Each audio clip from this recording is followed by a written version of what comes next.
Hi and welcome Beyond the Racing Line, the Formula 1 podcast by fans, for fans.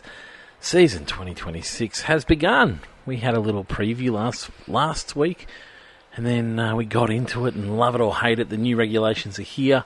We're going to be able to discuss everything. We're on the ground. There's three of us here. We're all on the ground at the Grand Prix. I'm joined by Tristan Pocock, fresh off coming out of the paddock. How are you, mate? Hello, mate. Welcome back. Welcome to the official... Well, we're officially into it. Last week was our teaser and setup, but this is it. We are launched. That's it. Round one, tick. And it's already race week again because we're off to China in a handful of days. How good. I'm so excited. Straight into the flow of things. I'm like overflowing with Formula One, just information at the moment. Just because we spent three days there, and then I come home and then I had to rewatch it, and lots going on. Did you know, as a fun fact, I didn't know this, but the drivers leave Australia ASAP because the government taxes them on their earnings while they're here. Every day. I actually didn't know that. I can't remember where I read that this morning. Yep. But anyway, I saw Kimi playing tennis, so maybe he's not earning much money because he's still here. Silly thing to do with the government. Anyway. You reckon they'd want them to hang around as long as possible? And you would think that, wouldn't you? Anyway. We are joined by Shane Freer as well, fresh out of the Vettel stand of the Australian Grand Prix. Yeah, some of us didn't have all the perks there, but no, it was a great place to actually watch. That was the spot to be, wasn't it? I think a message, about 5 or 6 laps in, I was like, you are in this position to watch all this unfold. Yeah, and if you could actually, we were towards the back of the stand. If we could have got like one of the front 3 rows, you would have saw a lot further down the straight. Right, coming towards you? Yeah, so we had limited what we saw coming towards us, but then into the corner and the overtaking and then out and around the next corner, around 12 as well, was pretty good. Yep. So, well, we talked about that. For all the perks that we get, which we love, across the weekend, the one thing that's missing is a really high-quality vantage point for just racing. To view racing live. Racing. Yep. Watching them barrel down the straight is brilliant, but we went for a wander out to turn 6, did we go, mate? Yep. And watched them from, coming through and out, and that was just the best. It's something that just the best. We just want to do every time because you get that appreciation back for what Formula 1 is every time you do it. Even on the hill on the way in, or was it Gate 5, we come in up on the hill and just watching, F2 barrel through an 8:40 in the morning, which is, it's awesome. So that's the one thing that we just, which I guess is one of the most important things, isn't it? Yep. One of the downsides of ground passes nowadays compared to many years ago is the fence is set up. So now you have fence even further away, so you can't quite see. It's funny you mention that because I saw a lot of people say, "Hey, where has this second fence come from?" Yep. Well extended around the actual track itself, because you used to get periods of time where it was just a small, what was it? It was like that those plasticky, like the plastic like roadwork sort of fence. Yep. So you could at least lean over that, but a second sort of fence of last year that mesh railing. Last year that appeared, or at least the fence came back further. Yeah, and so you couldn't see as much. So, and that's why I guess people are actually lining up well into the early mornings. We were out at 6 a.m. and there was crowds camped there absolutely already. And there's so many vantage points around the track. Even when we were walking around, we were pointing out, going, you could put something here, you could put a bit of dirt there, mound or something there. Yeah, just some mounds. You can move mounds. I know there's some expense to it, but geez, it makes a difference where you mound it up. If you can stand on something like that and see over that fence, just to elevate it up, and you'd probably thin out some of those really, really high density populated areas. It's amazing. I saw Olivia Panis's 97, so that's the second year they had it on board today, and just the amount of growth the Grand Prix had with the stands and the hills and the crowd, of course, is amazing. Infrastructure this year was out of control good, off track. That was the first thing that we noticed. They even had the ESPY there. Phenomenal. Classy. It was classy too. Like the big shade structures they looked great. Yep. They did a great job. They could probably do some more, but they certainly looked good, didn't they? The next step though was to take that into some other areas. I know, like over the other side of the track, they didn't have that. They had some bits and pieces, but it wasn't quite the same. Lakeside car park sort of area. Still a bit barren over there. A little bit, yeah. But on a whole, what a great weekend, and thoroughly enjoyed it again. The best vantage point, Queen's Road, some of those apartments up in Queen's Road with the balconies. Yep, looking down across. They look it down across, and then there was a building there that's getting construction work on, and all the workers had dressed themselves up and they were on top of this building. Very highly illegal. Hello to those people. Good on them. Yeah, good on them. That's what it's all about. Anywhere you can find a spot, that's the way to go. We're going to get into a usual episode. It's going to be exciting to get into the usual episode. touch on all our favourites. But before we do, we're going to start with an opening question. I think Shane's got our opening question. We set him the task, and he's come through with a good. Did we do that last week? I've got a couple up my sleeve. Yes. Oh, okay. I have got a couple up my sleeve. I've had some sent in, but I gave Shane the task. Is that because my question last week was so high quality? It was high quality, and there was happiness around it. So good. Shane's gone. We got the opening question. I told you I was very happy with mine work last week. Pressure is on. So my opening question is: if you could go to the Australian Grand Prix and watch any Australian Formula One driver win, break the curse, and win from any time, who would it be? Who would you choose? Who would be your man to choose? I would choose Dan every day of the week. I was going to say 10 out of 10 times. Yeah, right. Okay, tell me more. That's just why? Just because I don't know. Just that we discussed in the paddock at one point where we've been really lucky, and you always worry about it. I know Oscar's got lots of time up his sleeve, but we've been really lucky. We've gone from Mark Webber, who had a long career, fairly successful, not the ultimate success, but fairly successful, into Dan, who had a long career, fairly successful, not the ultimate, and we're moving into Oscar. And we've been really, really lucky to have such great drivers. We have. For a country that's so small and doesn't have such a pedigree in racing in terms of European racing, we've got to go over to Europe to go and get amongst it. Yeah.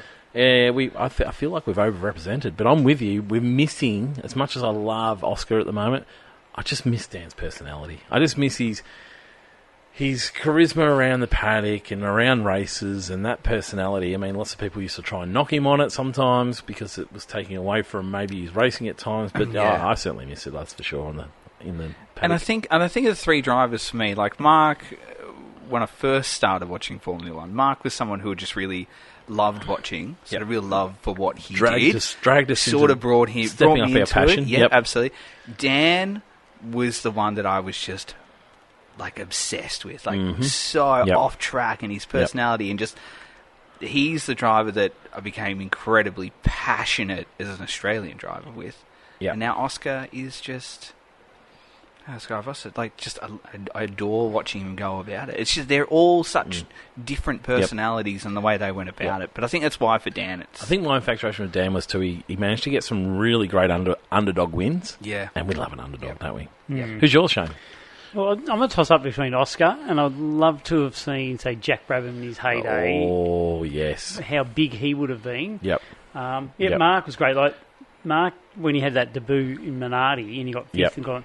mate and I were like on the pit fence at the end when he was celebrating, and it just went crazy. So I could just imagine what it would be if an Australian actually won the bloody race. I mean, just seeing Oscar get out of a car after the driver parade and all those sorts of things. The roar was huge, and I'd love to see it. I would certainly love to see it.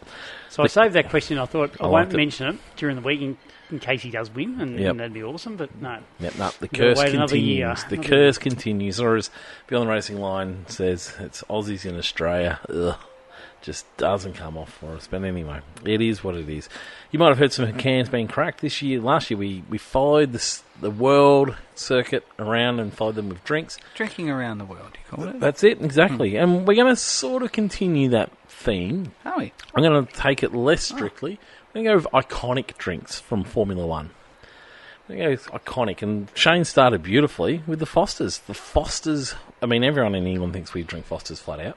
But the Fosters Grand Prix is what it used to be called for such a long time. They were the major sponsor. So I'm going to try and go with some iconic drinks from... Blue Thunder is what it was called in Adelaide. I got a T-shirt with that, like an old school Fosters T-shirt. I can just remember seeing it in like England and all that. Oh, yeah. Yep, absolutely. Yep. But they still certainly drink it over there. We don't necessarily drink it here. But it disappeared. It's actually pretty good. It's not bad. So we're not going to go the old... your Cirque du Soleil drinks across the year. We might. I hope so. We might go with some of them, but it's we might change it up a little bit. I'm not going to be so strict with it because I was sick of going to places like Bahrain. You're looking to outsource that as well. So you first outsource it could be, yeah. You're on drinks, actually. Good idea. I hadn't thought about it like that. The ultimate delegator. Well, that's what all the good best managers do. Let's talk... last chat with livery. We did discuss liveries a little bit more on our Friday pod. But last thoughts on liveries from what you're saying, Shane. Tell me what your thoughts are before we keep going. Yeah, I usually like Aston, and in the sunlight, it just looked dull. Yep. I did love on track. On track, yeah, in the sunlight and track. I did love the Williams. I mean, I'm a Williams fan, but I actually do like the Blues. We did, yeah. We talked about the fact that there's 3 cars to see: the one online, the one up close with it sitting still, and then the one on track. And I'm with you. I thought the Aston Martin didn't quite shine like it did in the pit. In the pit lane, it's just a beautiful machine. And let's get it right. I don't like the Ferrari, but the red part of the Ferrari looked brilliant. Yep. Going on, just get rid of the white. It'd be so easy. Just go traditional. Yep. I think everyone would agree with that. And the Haas didn't look as good on track as I expected. Yep. I still love the Haas, but it didn't quite shine. A bit plain Jane on track. It didn't shine. It is perfection. Oh, please. In every way. It is. Yeah. It is. Let's get into the racing. So I was tossing up how we're going to run this, and I think what we're going to do is we're going to go through, for starters, some wins and losses for racing in general. Okay, I like it. So some wins and losses for racing in general. Let's start with smaller cars. Could you notice that they were visibly smaller, the cars on track, around the track, in the way that they raced? Is it a win or a loss for the cars going slightly smaller? I like the bigger car, so a loss for me. You're very. I like the. You're a very big minority. I said this to you, right? I like the. Yep. Like the oversized. Could you notice a difference? Oh, absolutely, absolutely. You could notice a difference. Yep. Which is silly because it's only like 20 centimeters, something like that. He's got a good eye, this man. No, I couldn't tell. Yep. But could you? I was going to say, Shane, could you tell from the stand that they were smaller cars? No, not really. They're definitely not as small as they used to be, obviously. No. It's a reduction, which is great. I think it's a step in the right direction, but it's still not. Yeah. Yep. They're still big bloody cars. Did it seem like they could manoeuvre them around a little bit more? A few of the drivers sort of discussed that they were happy with the way they could manoeuvre the cars a little bit more. Yeah, I think so. I thought we saw a few more slides with some of the cars at different times. Franco's Great Escape is amazing. The perfect example as to how nimble they are. That is incredible. Because he shouldn't have got out of that. No. The more I watch it, the more I think, how did you do that? Yes. It's mind-boggling. Yep. For me, the smaller cars are compounded by the shape of the back wing and the shape of the front wing, because they've got that curve on them, and I feel like it does shrink the look of the car a little bit. And that Franco incident where he managed to get around Lawson, it's like the shape of his front wing managed to sneak under a part of Lawson's car. But yeah, for me, I feel like those curved back wings, the curved front wings, the way that they've curved up and around a little bit, I think that actually enhances them looking a little smaller. For me, it's a tick. I don't think you can notice a huge difference, that's for sure, but for me, it's a tick. I thought the cars looked good on track. I liked a bit of the handling that I saw on track. For me, it's a tick. I think a little bit of sideways movement too, which was good. Yeah, and a few of the drivers talked about the fact that they could do that for the first time in a long time. If you tried that with the longer cars, the thing would turn around on you far too quickly. Let's go small tyres. Is it a buy, sell, or hold? Let's go buy, sell, or hold. Ooh, you like it? I'll hold it. I have no feelings on it. Yeah, as again, they're negotiable how much you can actually notice a difference. They're still big tyres. Yep. The one thing I did like about it is that not everyone managed to pull off making them last the whole race. Like, it wasn't just a straightforward one-stopper. In the end, it was for a couple of the main contenders. However, I felt like they went in containment mode pretty early on. Yep. And so I think if they were forced to push them a bit harder, maybe they wouldn't have got them to where they got them. But I know, certainly Max didn't get the tyres to where he needed them, and neither did the McLaren. So, no, he closed up very quickly on Lando. Yeah. We're going to come out of the pit right behind him, and he just couldn't make it move. I thought after what had happened early in the race, he would have just sailed past. But so tyres for me, I'm going to give them a pass, but it could very much be a hold. It could be a hold, I guess. Just wait and see, get a little bit more information out of them.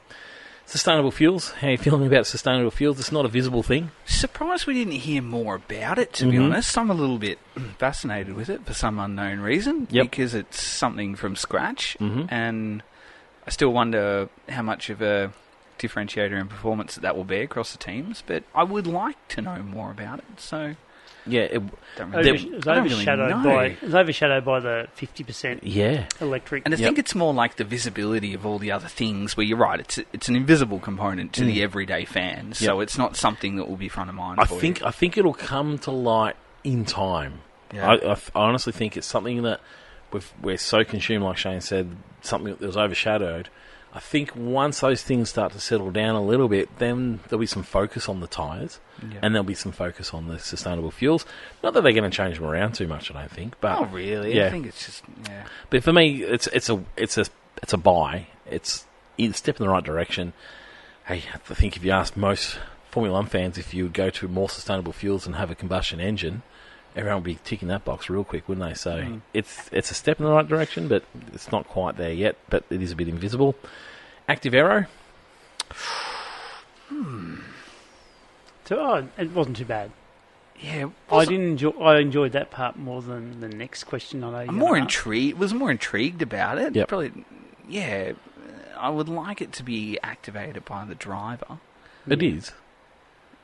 Active Aero. Yeah. So they can activate it. It will automatically shut off when the areas are finished, or they can shut it themselves. Okay, all right. Sorry, I thought that was one of the auto components.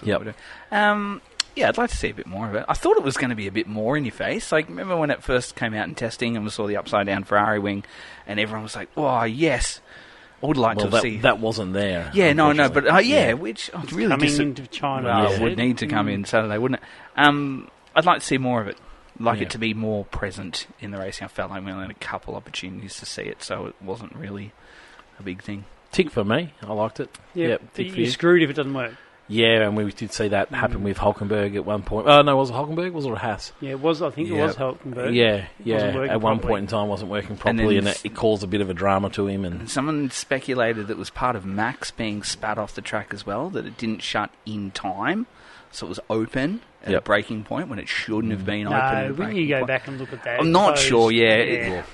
Someone speculated on that. I'm going to go boost mode, which is overtake with electric power mode. Is that with the you must be in 1 second? Within the 1 second. Yes, tick that. Tick, big buy. Tick that box. Yeah, buying a couple of them.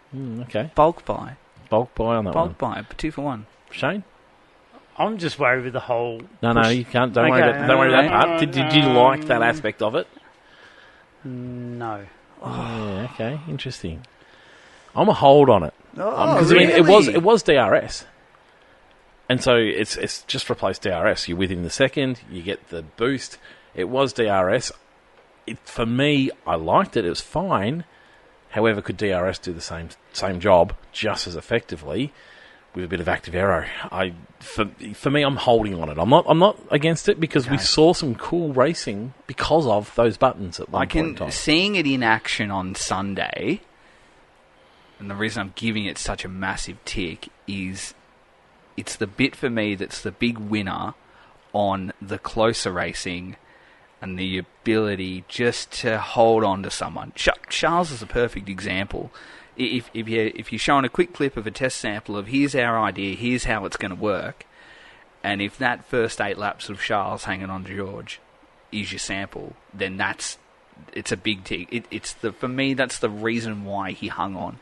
Because with DRS, as soon as you break that DRS second, your tyres are probably not going to make up that deficit over a sustained 5 or 6 laps. You probably have 2 or 3 lap window to get it back. But then kind of with DRS, once you're out, you're out. And then you've got to wait till maybe the next round of pit stops, where with that, you can bring yourself back into it. Well, that's not boost mode. That's not boost mode. This is... No, but that's boost mode if you're hanging in... Is the push to you're pass. Hanging in that second window to have it available. So that's the bit that I really think was the most successful part of the race on the weekend. Yep. For them. 50-50 engines, where half your power is coming from... Well, it's not quite 50-50, but half your power is coming from electricity in the battery. Oh, battery. And half is coming from combustion engine. Is it a buy or is it a sell? It's a sell. I'm putting it on the side of the road and giving it away for free. That's how much of a sell it is. I hate everything about it. Explain about it. Yeah, I hate the reliance on a battery, which, and I know it's only a one race sample, the reliance on a battery is so heavy, it's not what F1's about. That's what Formula E is about, is the push and the hype around electrical components and the ability to drive and race electric.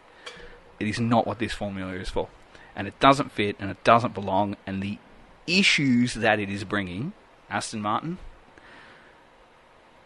Mercedes' ability to only have a couple of components themselves in there. You've got whatever it did to Max by just spitting him off the track. And then you've got I know Oscar said that he played a huge part in his incident as well. But power surges in just that drivers aren't expecting, because a lot of it is so automated, to just be driving along, and then you're losing power down the straight because the battery's saying, "No, I'm done," and then you've got to recharge it, and then it could fail and spit you into the wall. It does not belong. And it's too gimmicky, and I don't like it. I think we're trying to please people who are more focused on the environment. I love the environment, don't get me wrong, but I think we're trying to please people that probably don't love the sport as much as others. Trees are great. Trees are great, and I love trees. Don't get me wrong, I've got a couple of... Shane, thoughts? You're not even bothered asking me that. But the people need to know. Fans will know. Yeah. I want to know. Hate it. Yeah. Hate it. Like, yeah, it's just... Formula One is the engine, proper engine, with fuel, a combustible engine that just sounds fantastic, and these don't. And you've got Formula E, as I said. If you want to go down that and highlight the capacity of electric engine, then go and watch Formula E. Watch them change cars. And that's what it's for. If you want to buy an electric car on the road, that's fine. Go for it. At risk of getting stuck with some stock that I can't sell later on, I'm going to hold on it. Because for me, I'm with you both 100%. I want to see more, though. I want it more than just the one sample size of Melbourne. I want to see it across 5 or 6 weekends, and then I want to hate it as much as I think I'm next to certain I hate it. But you just never quite know. I feel like I know what the solution is. I'm just not sure if we can get there this year. And that worries me. I worry that we are going to get to 5 or 6 races in, and they're not going to be able to make any changes, and then we're going to be stuck with it for another year after this one and another year after that. But for me, it's looking ugly to me. It's all about this business of... Is it all about this business of super clipping? Is that the worst part of it, or is it just simply the fact that we're not getting a full combustion engine in a Formula 1 car? Is that the issue? I think it's just the novelty of it for me. Like, we're going out, right, and we're needing to recharge a battery, right, which is not what... It's not what we've come to know and love. Like, if you think in the years gone by, and you say, you ask anyone give me a knowledge of Formula 1, and they should be able to rattle off the best drivers, best cars in the world, and what we love about this category is it's just foot to the floor, and you are rewarded with your bravery and your ability to go a little bit further than your competitor is prepared to. That's what the pinnacle of motorsport is all about. But when you are in and your focus is, am I recharging a battery? Am I trying to work out how much extra novelty modes I've got? Am I going down the straight and then I'm slowing right down at and the my end? car is slowing in a format of qualifying where the fastest is rewarded. Like, speed is king in this formula, and what it's doing is it's taken that away. And it's, like, you think about all the stuff in Formula E, you've got those wide areas that you go through, kind of like MotoGP. You go and take a corner deliberately wide, but I'll reward you with a bit of extra power. Yes. I don't want that. I just want you to be braver than the person next to you and reap the rewards. I don't think in 10 years' time we're going to sit down and rattle off iconic passes like, Fernando through 130R over Schumacher, and then we're going to rattle off someone who decided to save their battery by lifting off and coasting through, turn 9 in Australia. It just falsifies a lot of the passing, unfortunately. Yeah, it does. And, the action side of it was fantastic, but halfway through you started thinking about, is that... For me, the answer is we just go to sustainable fuel route, and that's where most fans, and I mean most fans, want to take this sport. It's just sustainable fuels. If we can nail some sustainable fuels and we can make it a sustainable fuel sport, then that's the direction we're going down. And the cars can be smaller again. If we need to find a compromise, would this work? Where it is 80% combustion engine, 20% electrical energy, and then with your electrical energy, that's your push to pass. And that way we don't need a super clip. We can regenerate enough energy for us just the push to pass part of motor racing in those small moments of braking. That's because the problem is requiring so much electrical energy because we're going 50-50 that they're looking to harvest all the time. If we didn't have such a requirement, they wouldn't have to harvest as much. No. Is that the answer for a compromise? Going back to like a KERS system? Yeah, a little bit like a KERS. Yep, which is sort of where we've come from. I don't mind if they stick with the active aero and all those sorts of bits and pieces, because that for me that makes sense. It's something that's going to go into the real world. Why have we got cars with active aero more out there? This is the thing. Like the flip side of that, and to play devil's advocate, is that while I'm thinking about all that stuff pre-race, thinking about all that stuff post-race, as soon as those lights went out, the action of the to race, the checkered flag, it went out the window. None of that crossed my mind at all. And FOM will be sitting back with their feet up tonight going, yep, we nailed it. I don't care what anyone says, because those, 58 laps were a tick. And they'll be content with that. So that's the flip side of that, isn't it? Like, yeah. Yep. It doesn't cross your mind until pre and post. See, I didn't see the 58 laps of greatness. I saw the first 20. Yep. And then when you look at the margins, and they're astronomical. There, yeah. Like throughout the rest of the field, though, Shane, because we were watching the broadcast, there was lots of changing going on across the rest of the field, though, wasn't there? Was that obvious to you in the stand that there was passing happening around the rest of the field? Early on it was, but as they spread out, I mean, you only had 6 cars in the lead lap. Yep. So the gap started getting bigger and bigger. We've sort of had that most times we've had a reg change where we get this is extreme though. It is extreme. This is a lot bigger. We get to it is a more extreme changeover in regulation as well too. But we get to the end of a set of regulations and everyone's within a tenth, and we always go, this is the wrong time to do it. Like, if you're going to change it when everyone's half a second away. Don't wait till we get close, we get what we want, and now let's do something different, and we blow it back out again. Yeah, let's hope it doesn't take too long to get that gap narrowed to where we're at. I don't reckon it will, because my worry Sunday morning was that George was going to put his foot to the floor and off he goes, and we'll see you in, we'll be 4 seconds a lap quicker, and by lap 10 we're 40 seconds up, and we're focused on 3 to 10. Buy, hold, or sell, the most important one. Mm-hmm. The new theme song for Formula One. Is there a new theme song?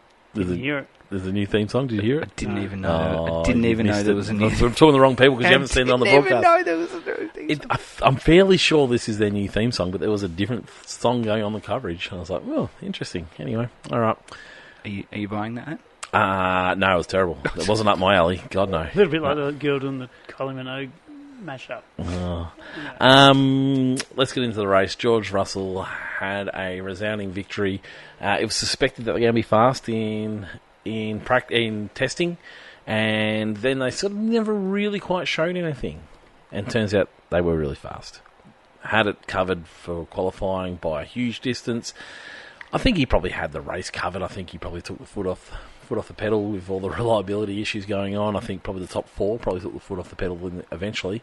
But yeah, it was a sound win, wasn't it? My big concern, Tristan, is we're going to have a very, very smug George Russell to put up with all year this year. I like George Russell, but I don't like a smug one, and I think he's going to be really smug this year. I love George too, because the little man loves George, so yeah. I don't want it to be that. Remember when I was very anti-George when they were just cramming him down our throats every time that he qualified and did really, really well. It's because he was going to take Bottas. And they're like, oh my God, look at George, like he's 10th. I'm like, cool. What about the other 9 in front of him? So as long as he is not... I don't want the broadcast to do that. No, I don't want to go too early on the broadcast here. We're only round 1. But I don't want him to be shoved down my throat. I don't think he will. I think that he's matured. He's become a team leader. He will... No, he's going to be smug. Bide his time. I don't think he's got an unsmug smile. I think you'd be right. I think he's very fortunate he's got Kimi as his teammate, and that's probably where a little bit of that smugness comes, because he'd be looking at Kimi and Toto and going, there is no way that you're going to let Kimi fight me. Like, he knows that he's got the first win and that he will. Do you think so? Absolutely. I think Kimi's Toto's boy. No, I don't think Kimi's going to pressure George, but there is no way in the world that they will allow. We will not have a Silver Arrows rules or anything. They won't like even that. re-sign him for a long period of time. They don't love him that much. If George wins again in China and let's say George gets the first 3, then Toto will be tapping Kimi on the shoulder and say, your job is to back him up, and that is your job. There is no way in the world that we will get what we got over the last couple of years, and he will not let him fight because... I disagree.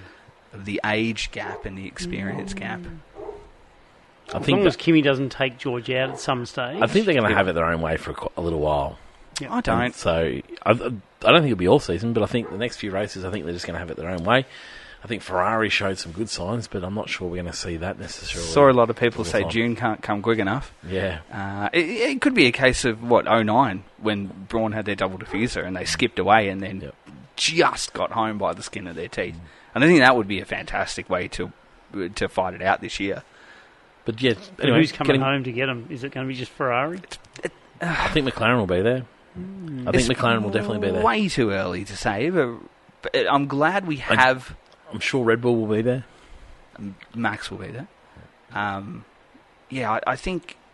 I'm glad we've got someone in the fight straight out of the block. Yes, yeah, I'm with you. That was my worry. I'm concerned we don't, in actual fact. I think Ferrari might have been glorified. But yeah, we'll wait and see. But George, back to George, didn't put a foot wrong all weekend, did he? No, not really. It sounds like we just talked him the whole time. No, it's really good. Great win. The expected winner came out and did everything he should do. 0% battery on the grid. That's not easy to do when you're expected to come out and win. No. You have to actually fight for the win. Yeah, I said to you too that I thought he did a great job all weekend. And I thought it would have been the biggest fail mark of the weekend if he didn't win, which is incredibly harsh off just the back of testing rumours and information. But for all intents and purposes, the result we got was what we really should have got, but it would have been a fail had they not have run away with it. Kimi was a lot closer than I think we probably gave credit for. I know they probably took the foot off the pedals, but let's not forget Kimi in qualifying was coming off a huge crash, barely made the first qualifying session. I thought he turned it around beautifully and probably didn't get the chance to make the most of that and see how great he could have been. They didn't get the setup done. Yep.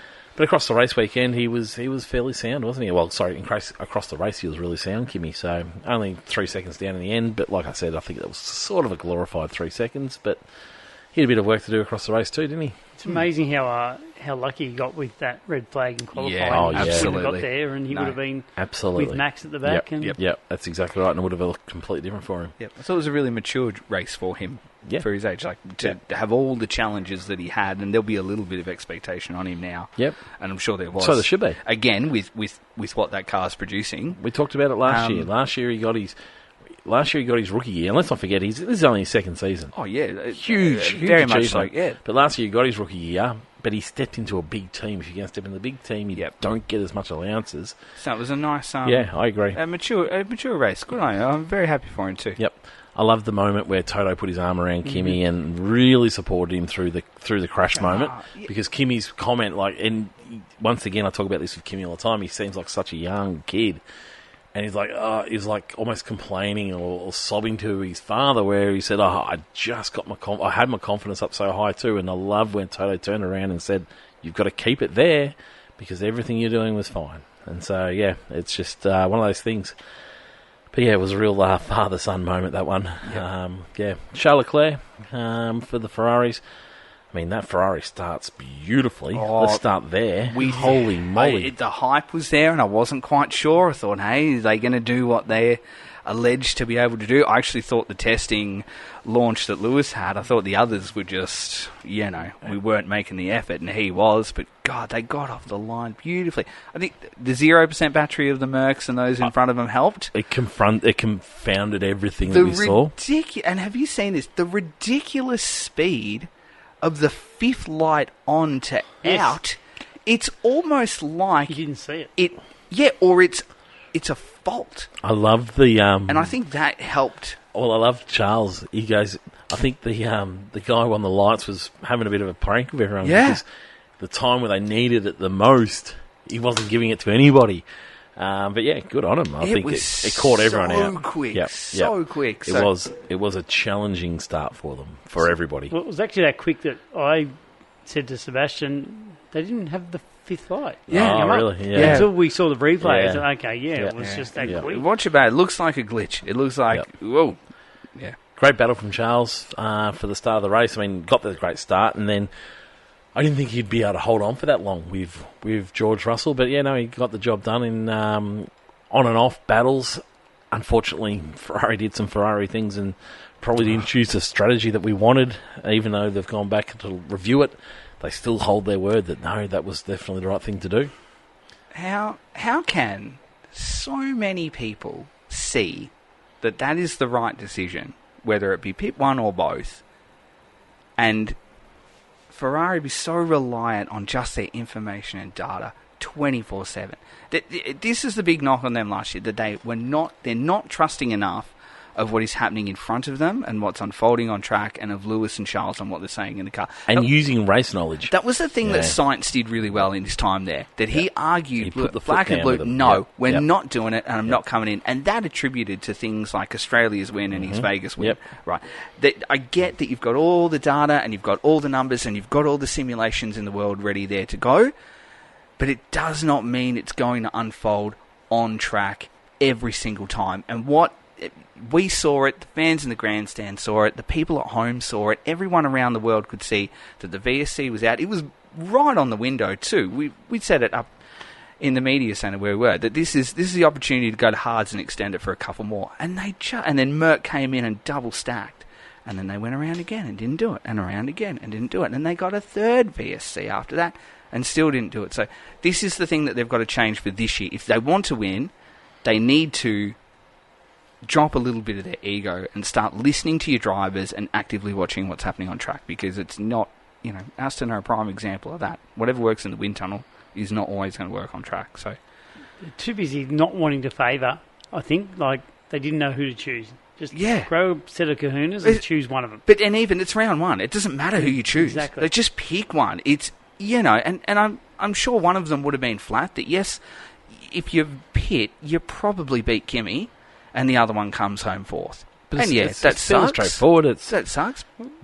I reckon Charles could have had a shot of winning. I said exactly the same thing. I think that they let this one go, and they could have won it. I don't think it changed the result. I think we would have seen a Mercedes, but we just don't know. It would have certainly made it a whole lot more interesting. Than a margin of 9 seconds.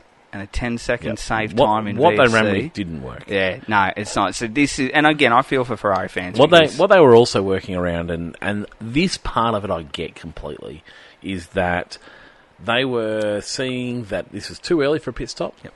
Their tyres were still perfectly fine, and they didn't think that those tyres were going to hold on for the Mercedes like they did, and so they were concerned that they were going to need to do another pit stop as well, again, whereas they're trying to get the one pit stop in. However, where's the cover off? Like, that's the thing. Like, the cover off is the typical. If you're leading a race, you cover them off at least with one of your cars. Make them do something. And even if they had pitted again, they still both pit at the same time. And, that active aero in this new mode was what kept Charles in it. I thought after lap 10 when we were going, Charles in front, down the back, George in front in turn one. Absolutely. Well, we're going to have 58 laps of just who is in the correct order to come across the line in front. So, and that's the thing. You're better off coming in and just doing what they're doing, because they were hanging on. And I really do. I really think they lost it, and they really could have won it. Is it good to see the Ferrari drivers are closely matched this year? I didn't think they were as close as what others did. I still think Charles was very much out in front of Lewis. Lewis reckons he would have had him a couple more laps. I didn't think I would enjoy it as much, but I really enjoyed the fact that Lewis has found a bit of mojo. And I'm okay. I'm down with it. So, I'm okay with Hamilton being there. Look, Charles performed slightly better on the day, but Lewis was a whole lot closer than what he had been. Yeah. So, I was pleased to see. I was pleased to see for a bit. Lando Norris came home in 5th. He had a rough weekend, Lando. The world champion, who didn't really come across as the world champion all weekend. I don't know what the broadcast made it look like, but it didn't. Like, you see Max and you're like, oh, there's a world champion. You see Fernando and there's a world champion. It didn't feel that way just yet for Norris, but it's not really the way he carries himself, is it? No, he's not the alpha male that walks around beating his chest saying, how good am I? He's the smiley guy. Like, he still just seems a bit shy in the paddock and smiley in the paddock, and he was just getting about his business. I think he was outshone by Oscar all weekend. Absolutely got his well, bar the recon lap. Other than the recon lap, I mean, he did a much better job on the recon lap. Much better job of getting around. But I just think Oscar had the wood over him, and not by a little bit. We're so used to seeing them be a 10th or 2/10, and it's 1 and 2 or 2 and 3, and vice versa. But this was 2.5 to 3 to 3.5, and Oscar out there in second and third, and then quickest in free practice 2, was it? And then Lando down in 9th. So Lando almost got him in qualifying though. In that last he did. He slowly built into it. Yeah. But, well, it wasn't a stellar start for him, but, I don't know. It wasn't a stellar start for the team hard to general. it's hard to be critical after round one of anyone, really. Yep, exactly right. We need to talk about Oscar. Like we said, he was looking pretty decent. Qualifying caught them out. They were expecting to be stronger in qualifying. They didn't find the extra steps like the other teams did in qualifying. But then we got to the lap that was the reconnaissance lap to get out to the pits. And then we're just watching the cars leave the pits from the media centre, and then all of a sudden there is a, oh my God, and there's just a harsh and a weird noise in the media centre. And whenever that happens, you know something's going on. Yep. And you look up the screen, and you're like, oh, that's not good that Lando's crashed his car here. And then it came very apparent very quickly that was Oscar, and the disbelief just set in the media centre around the track, Shane. Well, what they showed on the big screen was Oscar crashing, and right when that happened, Lando come past us, and we had just come past us, and you knew where it was on the track. Yeah, right. But it only flashed up for like 1 second, and then they went into a montage of last year's race, and I just said to Sebastian, Oscar's just crashed, and a couple of people picked up, Oscar's crashed, and the other people said, no, these are repeats from last year. I made it work, say the exact same thing. I said, no, because it's dry, and last year it was wet, and then they finally went back to it and showed it, and it was like, oh my, and the crowd were just stunned. And stunned was the word. And there was a poor girl just near us that had the full Oscar, and it was a MasterCard she had the undertop, the whole race suit, the helmet in this year's colours, the works, and I just worried she was going to jump off that stand. I nearly did. It was tough. Yeah, name you just felt for him. Name a more depressing Australian sports moment than that. Oh yeah, I can't. Like, I honestly can't. I can name it. The 2018 Grand Final. No, this is worse. This is worse. I didn't even. Like, I'm very happy to go home. I was like, I don't want to watch this anymore. Like, I lost all passion for readiness for round one as soon as that happened. I was like, it was just a flat start. We worked our way back into the race. I was the same. I was I saw people get up out of the grandstand from where we were, and I just. And it was a combination. We rushed down to see if he was going to come into the bullpen. We were just watching. We were just watching him go out. We go down there. No. But when it happened, after a couple of minutes, I said to you, I was like, I might go down and see if he comes into the bullpen and does his interview early, because sometimes crash drivers will go in and get them done during the race. Yeah. So I wandered down there, and Anthony Davison was pulling it apart on the Sky screen, doing some prep to go live to air. Yep. He was actually talking to a couple of guys, and so I joined the conversation with him. And he showed the couple of things that he showed, and you just pick that name up. I'll just drop it. Ant and I. But the thing that Ant showed me, my mate Ant. He was hanging off the side of the sky pad. Like, here's Ant. Yeah. I do not want to be seen on a camera when we're we weren't. He was discussing it with the guy beside me as well. You would just walk straight. It's the funniest thing in the world to see. Well, I'll walk down and I'll be like, right, someone's broadcasting there. I am going to go around, and you will just literally push through presenters. Excuse me. Yeah, well, it's my paddock. But the thing that he showed as Oscar was leaving the pits, there was some really aggressive gear changes going on. The clunky gear changes that were really throwing his head in, and he spotted that really early, and he said, that's not usual. There's an issue there.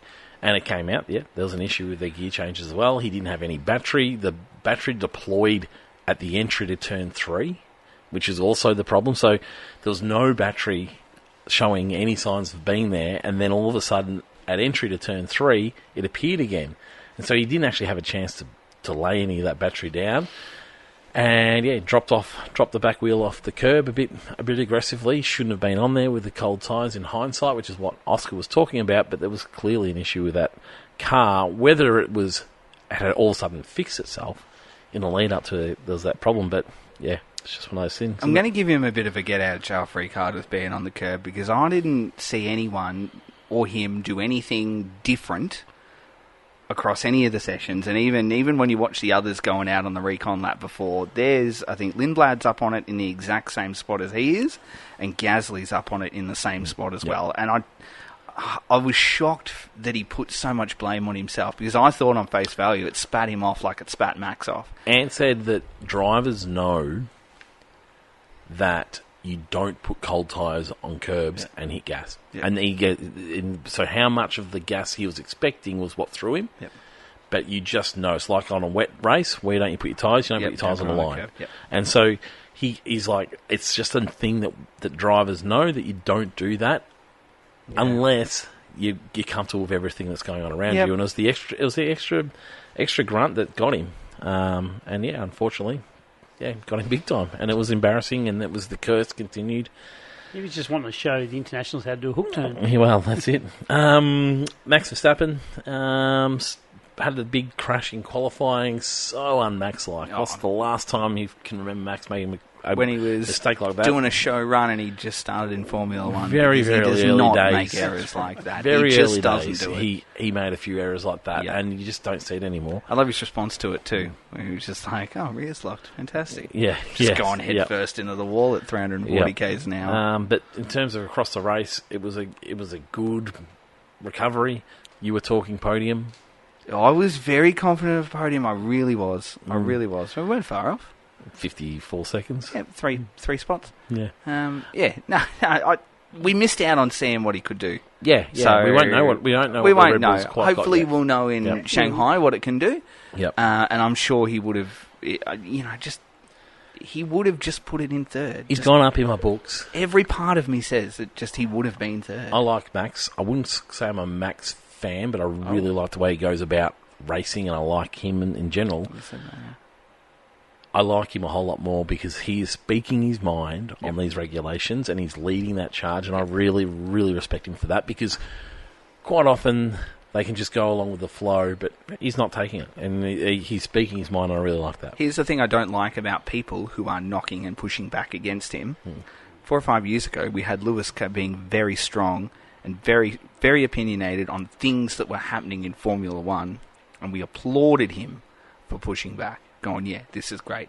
And I dislike so much that Max is doing the same thing, but he's paying the Max Verstappen tax, isn't he? He's paying it back. He's not British. We're not loving him. Yeah, but if Lewis was out saying, and this is not a hate on Lewis, if Lewis was saying, these cars are not great, everyone would be going, you know what, Lewis, you're right. I don't know anyone that's knocking Max for speaking his mind. Lots of people are very critical of Max. Lots of people. Send me one. I haven't seen any. I'll find some content and show you. I think everyone's been quite good at just appreciating that there's some difference of opinions. There was reported today that he had a very heated conversation about it in the drivers' meeting, and a driver left. But that's to do with Formula One. Yes, of course they're going to back it up. But that's what I'm saying. Like, I hate that they're pushing back, because if Lewis was making a point towards Formula One, they would be like, yeah, you're right, Lewis. You're spot. I think in the COVID year that we were here, he was the first person that says, what are we doing here? And then we left. I think you're being a bit dramatic. No, absolutely not. I think Max is #1 fan. I think everyone's been quite appreciative of Max speaking his mind. I think the general fans, some of the general fans have been quite appreciative and in agreement with him. Well, but I think Formula One's not going to be the ones some that of the come heavy and say, "Oh yeah, good point there, Max." But that's the point I'm saying. That Formula One probably would if Lewis was saying it. And again, no hate on Lewis. It feels like they would be just going, "Yeah, you know what, Lewis, you're right." Feels like you brought it about Lewis. Be doing that. No, I'm definitely not. Let's talk about Hadjar, because he was having a pretty decent weekend, and then he didn't. His engine he didn't. No thanks. It did the old-fashioned nearly a full blow-up. I love that. Don't see that very often anymore. Love that kind of stuff. It's exciting. Old school, retro, Hadjar. If we think about person to ever out-qualify Max 100% of the time. Yeah, well, there you go. As a teammate, yeah. So he's So it'll be 50% come Sunday. Yeah, probably. he did well. He did really well. The gap was a whole lot well. closer. I don't think we quite ever saw the fastest Max out there. And yeah, but overall, I thought it was a pretty stellar weekend from Hadjar. Would have been a brilliant start to the year had he have finished on the podium. And I think that would have highlighted what the Red Bull package probably could have done.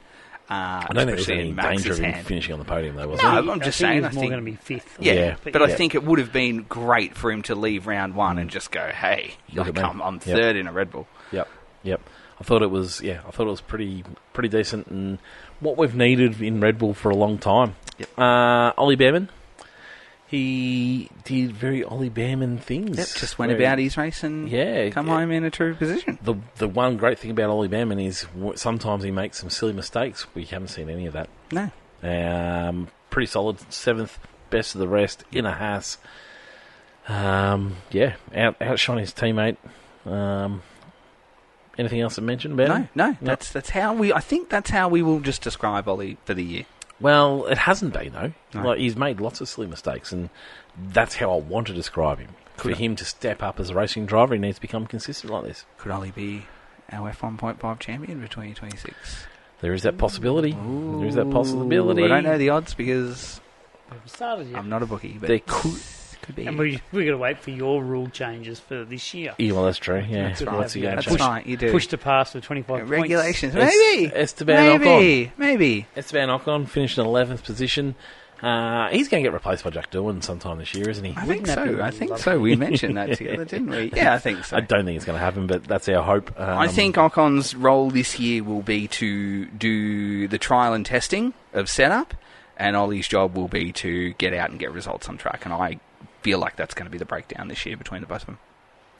Yeah, maybe. I'm not sure they're going to break up a team that way, but I just think he's being outshone. He gets outshone by good drivers, and I think Behrman's. Yeah, so say who's your big flop, big fail for this year? I can't remember last episode. Who's going to be your biggest loser? Oh, I think it was Ocon. I was going to say, I think it was actually. Yeah. Arvid Lindvad in the Racing Bulls. Third by turn whatever. That was a good start. Fantastic. He is in the best position of anyone this year because he has no prior knowledge of Formula One. Everything is new to him. He's not got pressure of a teammate. He has no pressure. You're spot on. And it is just everything is a free kick. And I'll tell you what, when he was third, we were like, well, his qualifying was great. He just stepped into the role. And he absolutely super. Aggressive across the weekend in terms of... Aggressive, but not in a real... Himself. Not in a real... Yep. Idiot way. Like, I don't know. It wasn't like he was just feeling his way into it. Yeah. He was trying to put that car as high up the grid as possible in every session. Didn't drive around and start mouthing off or flipping off a Cadillac. Yep. Like his teammate did. Yep. Mm-hmm. Just saying. And it's amazing because I was really interested to see how he went because he wasn't that high up there in your F2 stuff. No, he wasn't. A couple of results. He might have missed a few races. Let's not forget, he didn't really get a chance, and that's usually a knock for me. If you don't, I think he did 1 year in F2. Yep. I don't he was. Yeah, but I'm with you. He wasn't shining by any stretch of the imagination. How intense did he look doing the warm-up drop balls? Yes. The look on his face. I'll tell you what, those reactions were quick, though. Very quick. I thought he said that, and then he dropped like the next two or something. I Yeah. remember saying that. He's like, whoa, that's good. Yeah, but he looked up at his trainer like, what did you do then? See, Gasly was doing it with kookaburras. Like, how's Gasly going around the in the full one-day in the ODI kit, and then he was doing his reaction test with 2 kookaburras, which I thought was great. But yeah, so Arvid. I mean, I'm gonna put my name to Arvid. I tell you. Oh, really? You hitched onto him early? Yeah. Yep. He's my man. Yeah, I liked it a lot from what I saw from him. Okay, cool. Yep. Like that. Lawson was 13th. Same car. He had a bad start.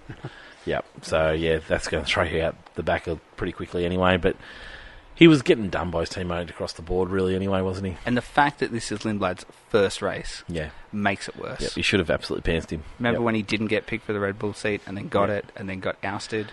Yep. This is why. Gabby Bortoletto? I told you, I'm ready to be an Audi fan, and I already am. You are, I'm so, like, you have those milestones in your life. It's like, I'm ready to be the day a dad. I'm ready. Like, I'm ready to turn 50. Like, that kind. I'm not ready for that. Why did you look at Shane? I don't know. It's just twice I've mentioned old things and looked at you. Yeah, it's just force of habit. Sorry. Those kind of things. That's it. I was out on the weekend. I'm ready to be an Audi fan. I am.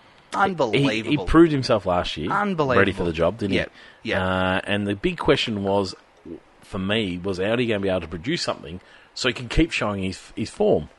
And I thought they performed really nicely. They were team of the round. Oh, hang on. If this is a new thing... One of them didn't start. That is all right. Oh. That is all right. It's round one. I suppose you can they have your driver of the day too. Thinking about it, they have built a brand new. It's a brand new team. They have built a brand new engine from scratch. I had them as my sneaky right up theirs, and you all laughed at me. And then look, here we are, and you're all like, "Yeah, he's right again." Brilliant. They're absolutely sensational. They were sensational in every. And I know Hulk didn't start. They were sensational. Yeah. When you build, still an ugly car. Yeah, it is. I love it really is. Yeah. I love it. The grey is an ugly grey. We realised. Red line. It is. It's like a real dirty. But at least if you're stuck with it across the whole car and put those accents of the bright red on there and a bit of black, I think you could pull it off. Yeah. Whereas they've just got this straight line down, and And I tell you what, horrible. my bet. Did you know, Shane? I put $5 on Hulkenberg to be world champion at the start of the year. Is paying $755. Is suddenly not looking as silly as what it was last week. I put 10 on Oscar. It looks worse. I put 10 on Oscar. Yes. At $13 or whatever. It does look worse. You can't blame Hulk for their issue because... No, I'm not blaming Hulk. I know, I'm just saying. For a there. team that was merging and we didn't think they were going to be anywhere and they did such a great job last year. They built their engine from absolute scratch. Like Aston have built an engine and Red Bull have built an engine and Caddy are building theirs and they're all brand new and they've just nailed it. And I was all on them last year at the end of last year and I think they've hit the ground running again this year as well. Pierre Gasly, bit of recovery because they were looking terrible. To pick up a point was a bit... I thought it actually glorified a poor weekend for them. I thought they were poor too. I'm a bit off them. Pre-season, I didn't think you can just bolt a Mercedes engine in the back of it, have Flav yell at you a bit, and away you go, and you're fourth or fifth. Well, best. all the people that bolting Mercedes in didn't really go. Well, no, they didn't actually. And then forgot to tell everyone. Forgot to tell it. So I thought they were terrible. I really did. Like that, it sort of ticked the box for me for what I thought pre-season. That they weren't actually going to be good result to pick up a point. Oh, look, hey, points a point, awesome, tick, absolutely. Nice work. But they were unimpressive. Yep. Franco was 14th. No good.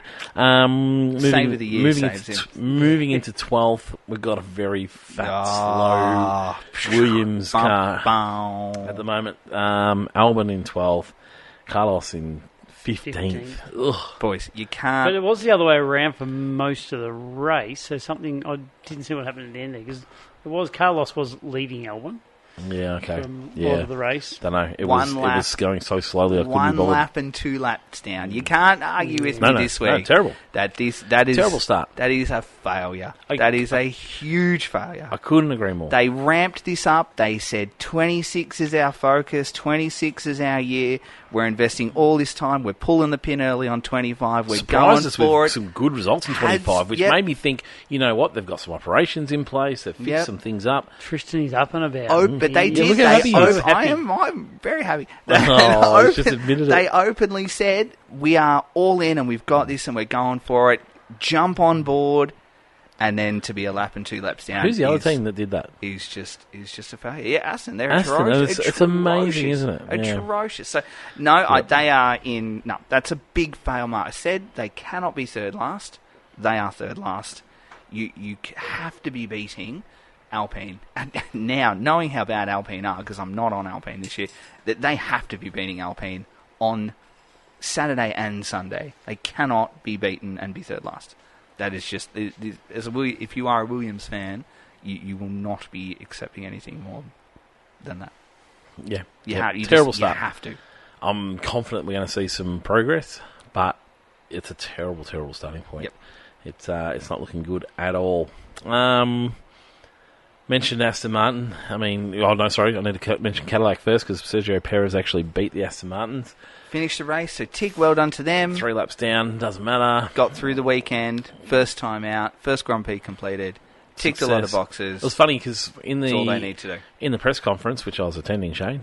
Yes. Were you? Yes. Hadn't noticed. Yep. And neither did I half the time. I'm looking. Craig Loudon was in there, who's their team principal. Graham Loudon. That's what I said. You said Craig. And he Craig Loudon. at the obviously listening at the wedding I emceed, actually named the father of the groom the wrong name too. Yeah. I'm going real well. However, he said, and it was an interesting point that he brought up. This is the first time we've had 2 cars on track. So they put the first session, the presser was after the first practice session. Yep. And it was a great point that he made. Like, it is a big step up. All your test sessions, you've only got 1 car on track that you have to think about. This is the first time they've had to do that.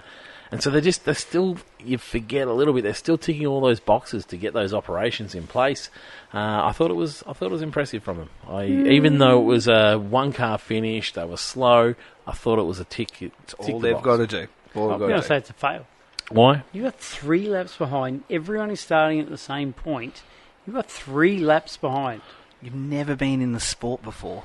Yeah, but Williams have. No one else is. They promised they were going to come in and get their act together pretty quick. They have 3 though. laps. Like it's 3 laps. It's their first.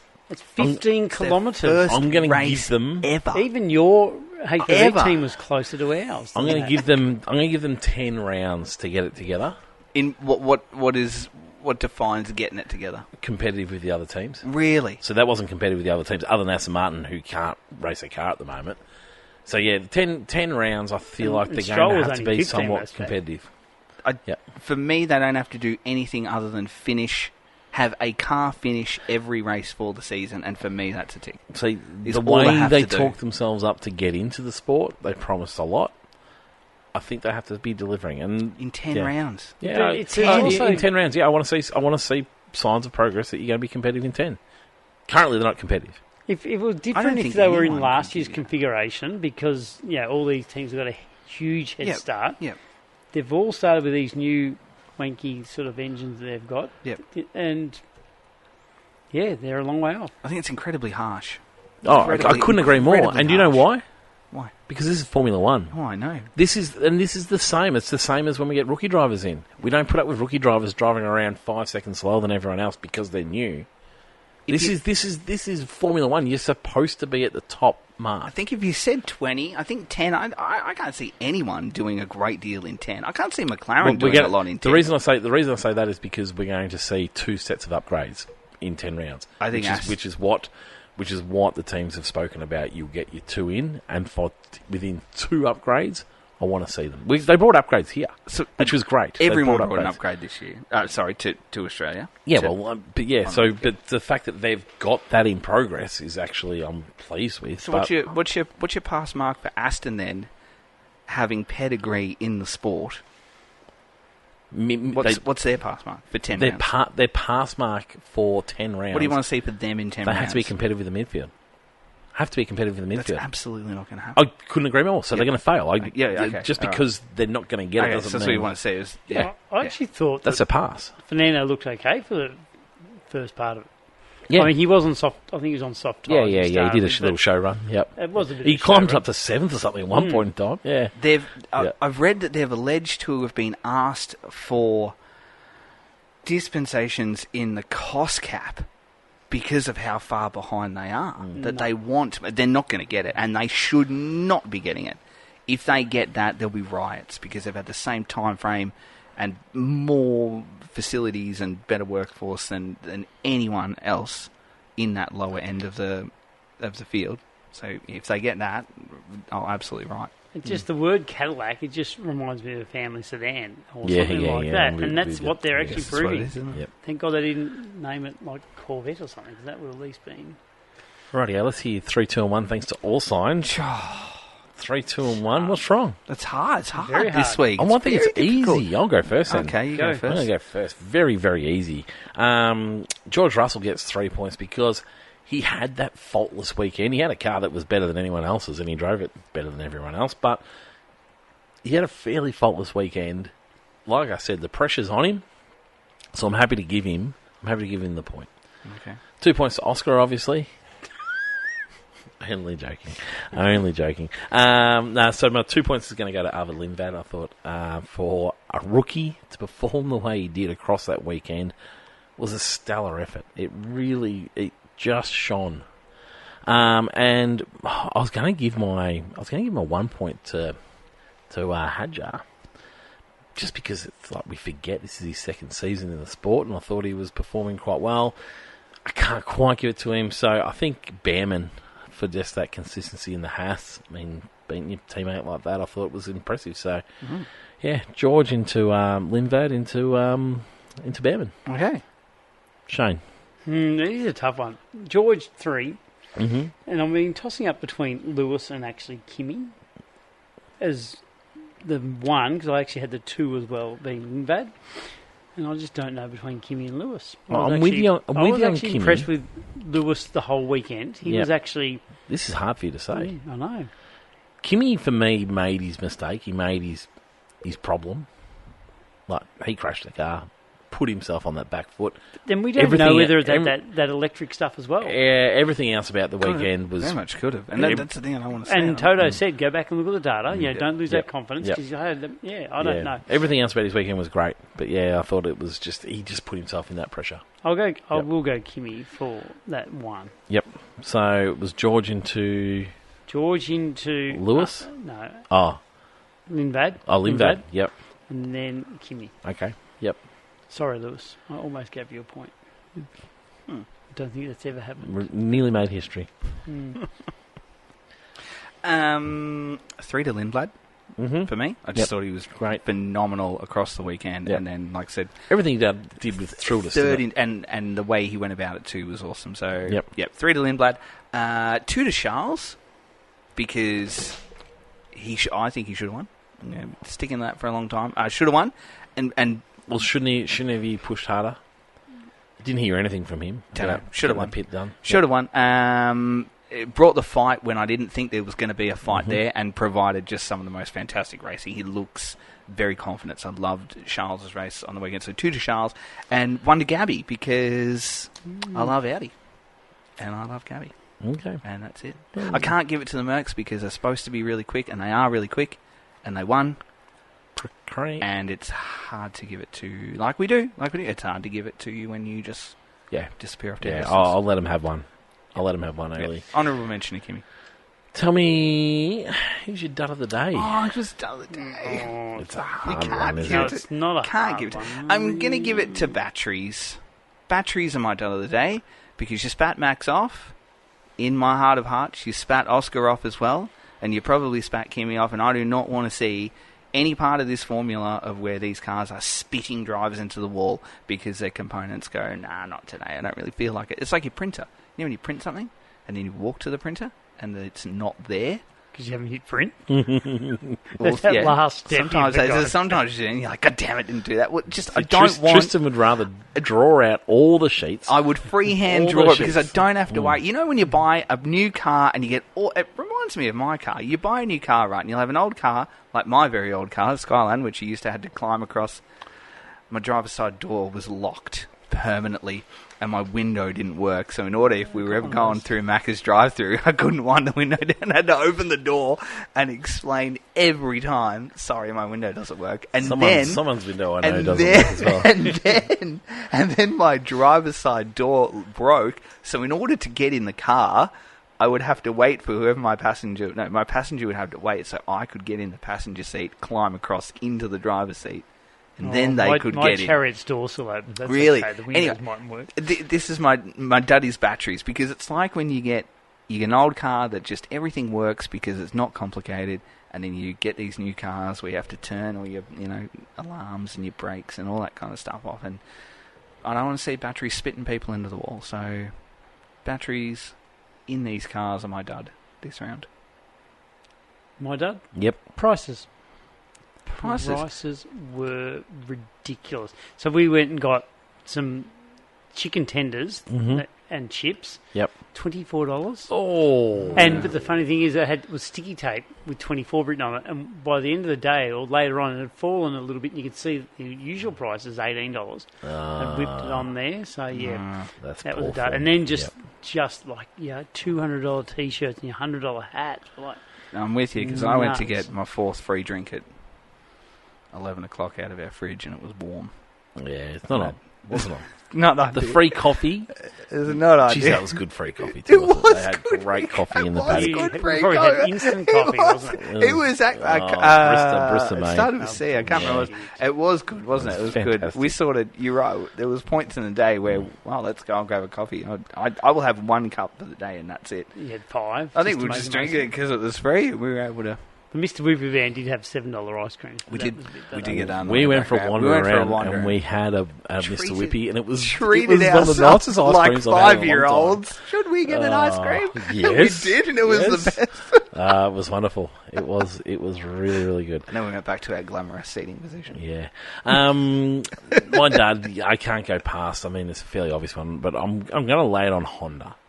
A little bit of Aston Martin. Probably my highlight for the session for the day was we got in there Thursday. We had to disappear for a wedding, and so we weren't there for long. I managed to sneak in as quick as I could to the Aston Martin presser where Adrian Newey was talking about what they're expecting for the weekend and all those sorts of things. There was so much tension in the room. It was absolutely packed, and people were squeezed in there.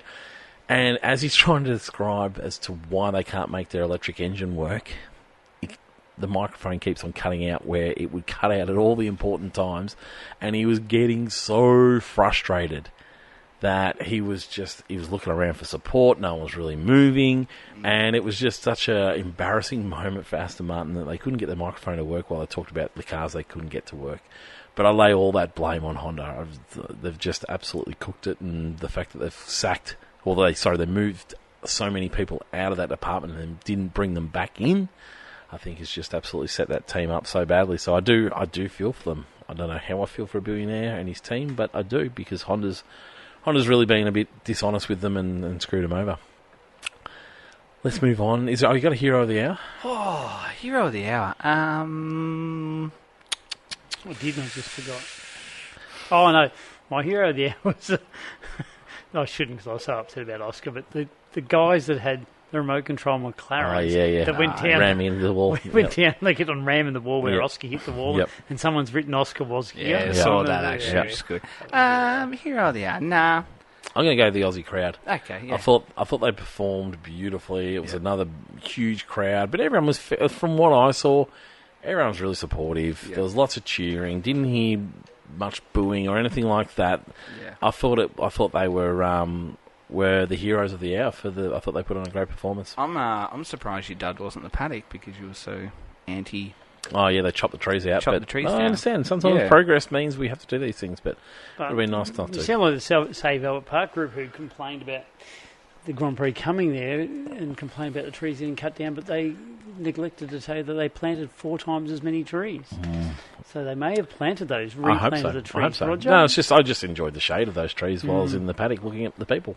F1.5, it's far too early to be making any huge predictions. Well, maybe, but I could confidently say, maybe with confidence, without locking it in. I could confidently say maybe without confidence. We could say Aston will be there.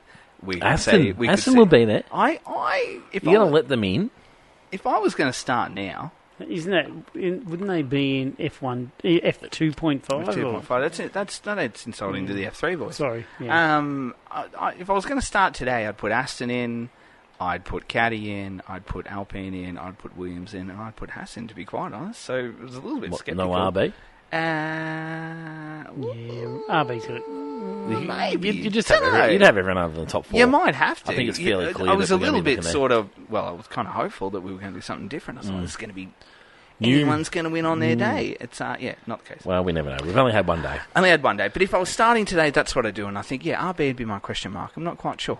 Maybe. We'll see. We're not doing fantasy this year. We are absolutely doing fantasy. Thank you to Chris at Dr. Auto Art. Thanks to everyone who is in fantasy for 2026. You were having a bit of a panic the other day, weren't you, mate? You're like, we don't have many teams.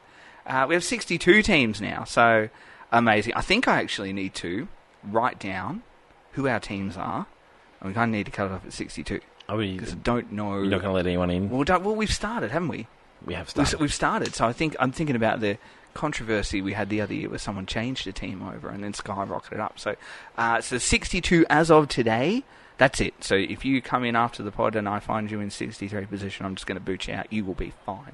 But anyway, thanks to all of our entries for this year. I'm excited already to kick off. It's not looking as bleak for you boys because the official scores are in, so you haven't done as atrociously as what you had on Sunday. Really? Spoiler alert. Oh, good. But thanks to Chris at Dr. Auto Art. Now, give me a minute here because we are doing something a little bit different this year, thanks to Chris, in terms of prizes.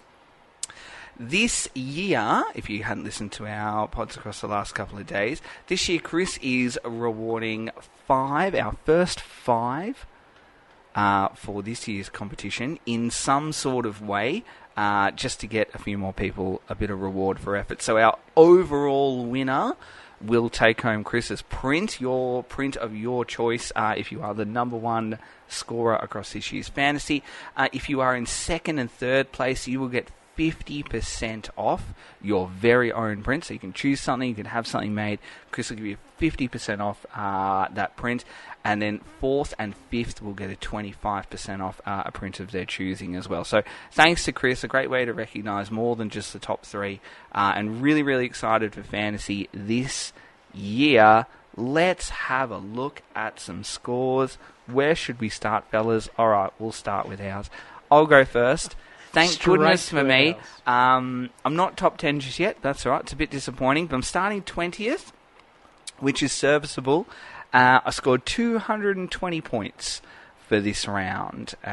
Team looked a little bit like this. I've gone George with the double for 78. Lindblad for 15. I had Lewis for 25. Gabby for 13. Ollie for 20. I had Ferrari for 69 points. And Audi, unfortunately, who I love, gave me 0 points across the round. So I finished opening round with 220 points, and I'm in 20th position. It's probably not 20th because there's a lot of equal, and I don't like the equals. Do you want to do your own, fellas? Or do you want me to keep rolling it on? Let's do it. I love the enthusiasm in the room. I got 121 points. That's great. I'm in 52nd, in case people can't Oscar hear that. for minus 28. That Thanks, didn't Oscar. go well. No, Lindblad 15. Borderletto 13. Kimi 32. Ollie 20. Audi, obviously nothing. Yep. Ferrari 69. Yep. There you go. So 52nd. Where are you, mate? Interesting, we've all gone the same constructors. I thought the Ferrari was a lock for everyone. I'd be surprised if many have gone away from Ferrari, but yeah, Audi I think was a last minute for everybody. I don't think many people would have started with them. I was Oscar for minus 28 because I had the double on him. Bortoletto for 13, Ollie for 20, Arvid for 15, and Charles Leclerc for 29, Ferrari, and obviously the Audi. So, yeah, not the greatest start, but like you say, I thought I was in a much worse place than that when I was leaving the track. So, well, half the points hadn't come up because we were talking about it. We're in a bad place. And I actually just looked there, and you're in 54th, 2 spots behind me, but my son's a couple of spots behind us again. Oh, so good. It's even better. That's great. Okay, now, Sam, I think, though. He is a child. Sam was ahead of us, which is worrying. Oh, boy. He is ahead of you, actually. He's in 48th position. On 150 points. So he's taken his absolute beat down of last year personally. And been training all summer. Has been working to come out and really just cemented that 48th Max position. for 100 points. Yeah. 100 points. All his overtakes. So you could have been real cheeky with that, right? I did some digging around yesterday. Because what you could have done is you could have gone in after qualifying, and Max lost points for qualifying because he DNF'd, right? You could have gone in after qualifying, and you could have built a team based around the qualifying results, but the knock is well, I guess what the silver lining for this one, you don't get the points for qualifying. So you could have built a team and put Max in and avoided the negative. Yeah, right. Just for this round only, yep. And you could have avoided the negative that you had in quali and actually just gone bang with a huge amount of points with Max. There's a little bit of a loophole there, which was closed now for some people. Maybe Sand got that. Don't know. He had McLaren and Haas. Yeah, which didn't work. Shout out to Jason Carter, because he's our cellar dweller, and I think it's really important this year. I just want to recognise our bottom people, because they're trying hard, but they're just not getting it right. So Jason had an incredibly difficult Aston Martin-ish tough weekend. Shout out to Jason, who is just obviously, he must drive a Honda, who's not doing well. He had double on Oscar, he had Valtteri, and he had Hadjar. I think it's like the first 3 retirements in order for minus, well, just stacks.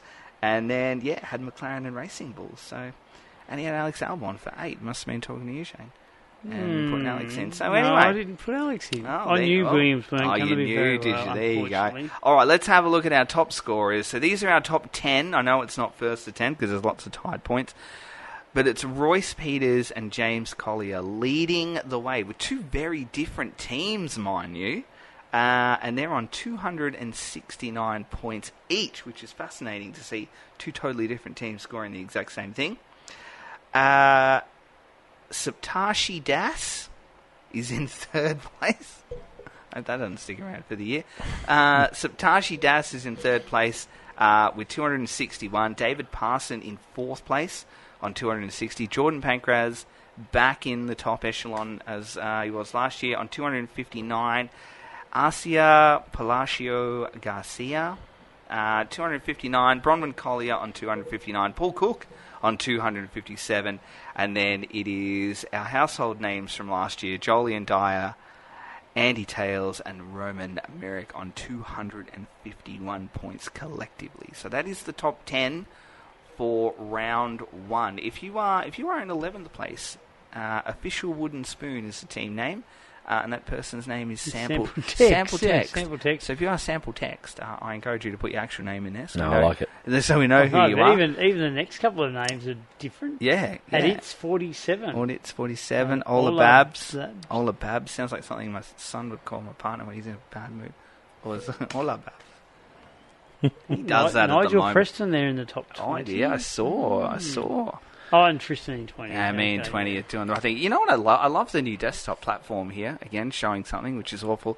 I love how you can just see the whole team and the constructors. Like, you know what everyone's got. I didn't know that. You know how you used to have to go in? Like, what's this person doing? How they? I love that you can just go, I can't actually find the league on my desktop at the moment. I think, I reckon across the first 5 rounds, just talking to myself personally, I think I'm just going to go horses for courses changes. Like, if we go to Shanghai and someone else is doing a better job, bang, in they come. Just going to score points. I'm not going to do that. Okay, do that. Anyway, thanks to Chris. And I forgot to mention our National Day. It's National Mario Day today. It describes the race, doesn't it? It does describe that. It's National Mario Day, so if you know someone who loves Mario, get around Chris and Dr. Otto Art and his prizes as well. It's actually International Day of Awesomeness. Oh, well, go on. Wish me a great day. I don't know why we'd be wishing that in here. It's International Day of Awesomeness, so if you're awesome, grab yourself some Dr. Otto and International Bagpipe Day. That's more along your... That is me. It's more along your lines. I could see you playing bag. You look like a bagpipe player. It does look very Scottish, doesn't it? I could, but if anyone... I would like to wear a kilt. If anyone turned up at work on Monday and said, guess who I saw playing bagpipes, you would be the first person that come to mind. Outstanding. Let's get into some news. Oh. There's a little bit of rumour mill circulating in the paddock that all the Mercedes engine purchasers were going to put together a bit of a please explain to Mercedes, because they're not feeling like they've been particularly forthright in coming through with some of the information that they're obliged to come forward with. And I see that's ramped up a little bit, so I think I'm not sure if it's coming as a joint venture anymore, but it looks like McLaren are going to be giving Mercedes a bit of a please explain. They're expecting that they probably should have been given a bit more information a bit sooner. They're blaming the Oscar incident on Mercedes not giving them the information that they should have been giving them. So I think this might be a little bit of one of the predictions I had in the last episode was we're going to see carbon fibre flying around everywhere after looking at all these cars. I feel like we might have some big discussions with engine suppliers and engine purchasers over the course of the season. I'm sure those teams are going to learn a lot pretty quick, but yeah, I think given that there's rules around a lot of this, I think that might be something that might be looked into. So yeah, it might be a watch this space for a bit. I heard that Toto Wolff is looking at buying 24% of Alpine.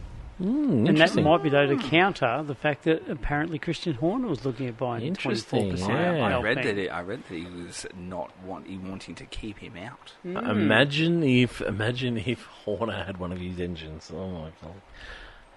So anyway, that was just something I just quickly read today that they say should someone be able to have shares in more than one team? No, I think so. I think that's a very bad idea.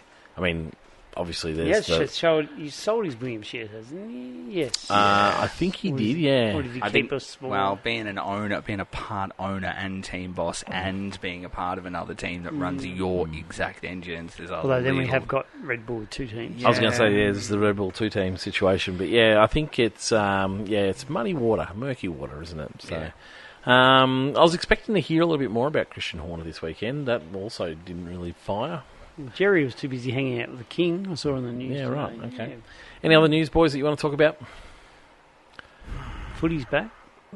Anything Formula 1 related? It's probably it's one of those ones where there's such a short turnaround. There's probably not going to be a huge amount firing through just yet. Give it a day or two, and I'm sure there'll be plenty that wash out from the weekend. Sprint round. Do you think this is the right thing to do? A sprint round with so many changes, and we just. Absolutely, no doubt about it. I think it's nothing that we need, and I'm looking forward to that. Yeah, because I think it's just going to put them under even more pressure. Yeah, with such little understanding. But yeah, no, why not? Strike while the iron's hot? I say. What? Strike while. Well, if teams can't work it out at the moment, let's get as many races in at the moment because it's great. It's good for racing, isn't it? You're going to see some different results. So. Yeah, so Friday, and it's at a good, decent time for us. Other than the fact that we're racing on one of the days where the good, decent times are. You might be watching from the passenger seat, actually. Yeah, possibly. I was going to say, you're probably watching because you don't really do anything on race this day. is true. Yeah. This is very true. And sits in his chair. Outstanding manager of things. Twirling his Allen key. Falling asleep. Always doing. I find it 12-1 up. No, so sprint actually is right, 2 o'clock. Yep. The actual sprint is 2 o'clock to 3 o'clock. Yep. Our time, obviously Australian time. And then the qualifying is on the way home. Is it 6 o'clock? 6 o'clock. Yep. I've got a feeling I'm out for the the sprint qualifying too, basketball or something. But anyway, 6:30, yes, to 7:14. It's the challenge, isn't it? But anyway, it's my wedding anniversary. I might have to cancel our wedding anniversary. Sounds like a perfect gift. Yeah, that's right. Some popcorn. Let's go and watch popcorn and a sprint How race. Romantic. Sprint qualifying. Actually, predictions for China. Ferrari 1-2. Ferrari 1-2. Wow. Yeah, Sector 1 and Sector 2 are going to work in their favour. And then I think George will be chasing tail down the back end. I say down the back end, he'll probably get 3/4 of the way and the battery will give up on him. And then, like my car at the moment, it'll just flash on the dash limp home mode. And he'll just roll. I hope the back street's downhill. They'll just roll halfway downhill and then they'll get some battery and off we go. Jesus. Talking down the team that performed beautifully. No, I'm a little bit on Ferrari at the moment. Yeah. And you all laughed at me when I came in with the Ferrari hat on. I'm interested. I did. It just looked funny. I'm very, Nothing very to interested do with the team at all whatsoever. To see whether Ferrari can hold their nerve. I wonder whether they would just shine a little bit more than what we expected. I expect everyone to learn from this weekend. But Ferrari won the sprint race here last year with Lewis. Interesting. Yep. Yeah.